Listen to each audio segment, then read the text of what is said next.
তো নমস্কার প্রিয় দর্শক, এই মুহূর্তে দিলীপ ঘোষ শিরোনামে আবারও নতুন করে চর্চায়। হয়তো তিনি ২১-এর মঞ্চে একটা বিশাল চমকের ইঙ্গিত বলেছিলেন, কিন্তু সেই ২১-এর মঞ্চে না যাওয়াই হয়তো নতুন করে দিলীপ ঘোষের জন্য একটা চমক হয়ে দাঁড়ালো। শাসকের চাটুকারিতার একটা ঘটনা এই পুরো জল্পনার সঙ্গে জড়িয়ে রয়েছে। দিলীপ ঘোষ এই বিষয়টিকে নিজেই খলসা করেছে। দিলীপ ঘোষ এবং তার স্ত্রী তাদের অন্তরঙ্গ কিছু মুহূর্ত অর্থাৎ একটা সেক্স ভিডিও ভাইরাল হয়েছে। ২০২১ বিধানসভা নির্বাচনের পর থেকে দিলীপ ঘোষের ব্যবহারে ক্রমাগত পরিবর্তন আমরা দেখতে থাকি।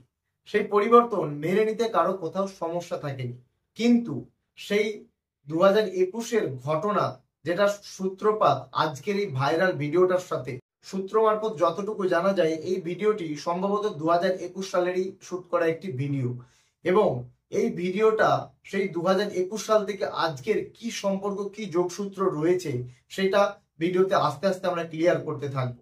আসলে দিলীপ ঘোষ নামটা শুনলেই আমাদের প্রথমে যেই ইমেজটা, যেই ছবিটা ঝাঁ চকচকে ভাবে চোখের সামনে ভেসে, তাবড় নেতা, মেজাজি নেতা এবং স্পষ্ট কথার নেতা, যিনি একসময় মমতা ব্যানার্জিকে ঠ্যাং তুলে দেখাবেন না এবং বারমুন্ডা পড়ার সাজেশন দিয়েছিলেন, সেই দিলীপ ঘোষ আজকের দিনে হঠাৎ করে মাননীয়ার কোনো দোষ খুঁজে পাচ্ছেন না। আসলে এই পুরো ট্র্যাপটা শুরু হয়েছিল ২০২১ থেকে।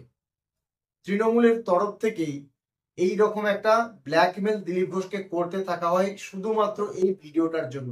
কারণ আপনি কিছু কিছু বিষয় যদি মিলিয়ে দেখেন তাহলে জানতে পারবেন বা বুঝতে পারবেন, এই দিলীপ ঘোষের যে বর্তমান যিনি স্ত্রী রয়েছেন, এনার সাথে কিন্তু তৃণমূলের বেশ ঘনিষ্ঠতা, বেশ যোগসূত্র রয়েছে।